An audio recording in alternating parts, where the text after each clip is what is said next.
Hi, this is Jim Helgendorf. My wife Elizabeth and I are continuing our journey of traveling together to a new America. About many years ago in 1915, a book came out and was published, and the title of this book was The Spoon River Anthology. It was written by a heretofore kind of unknown poet and writer Edgar Lee Masters, who lived in this small town of Lewistown, Illinois, near the Spoon River.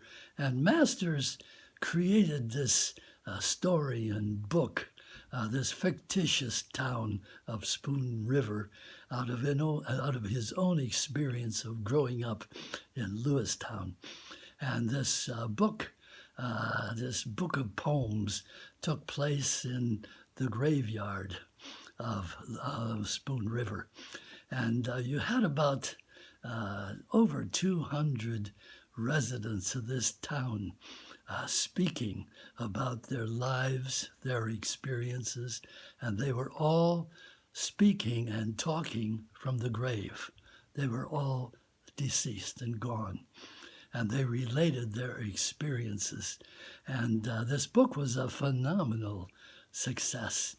Kind of cleared away this image of what was going on in a small Illinois town, and exposed the real truths and relationships that were happening throughout their lives, and which they carried with them to the grave. And this was they were relationships that were of tied each other together, and spoke of the truths of their real lives and relationships and who they were. And some of these little poems were startling.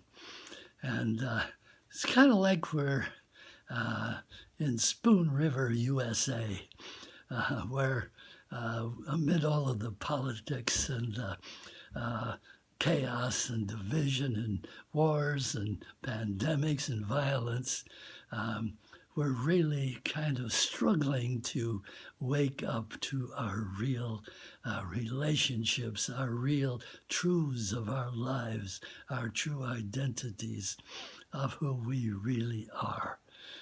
Human beings, part of the global human family, and it's as though the veneers are being stripped away, and we're seeing who we really are, and still fighting it and struggling with it, and trying to come into this new dimension of who we really are. I'd like to read just a short piece to you today. This is called Among the Gravestones. Walk softly through the cemetery. The gravestones languish under the weight of bouquets of flowers. A quietness reigns. Who lies there? They will all answer if you ask. Gray stones mark their demise and exit from the rushing world of cars and stores and busy neighborhoods. But this is only the seen dimension.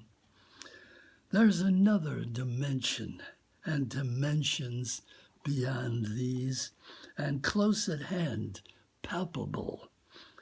They can hear and talk and carry on a conversation with anyone who happens to stand still and query into the stillness. Past meets present here, and future comes to join. This is the way of the actual world. Those long gone away are here still, anxious for a word from the turbulent, ever-changing world. And a young woman, still in her teens, sitting quietly on the grass, can converse with the child to be born from her own body 10 years hence. They are all really there. We go about our ways and wall off our existence with barriers of sight and sound. But even science, that most skeptical of observers, tell us we live in a morphing world of time and space, where here is there and now is never, and things shift constantly from what they seem. Walk softly through the fading stones. Relive the sorrows and joys. Make music. Make words. Make conversation. Everything is contained within the human heart.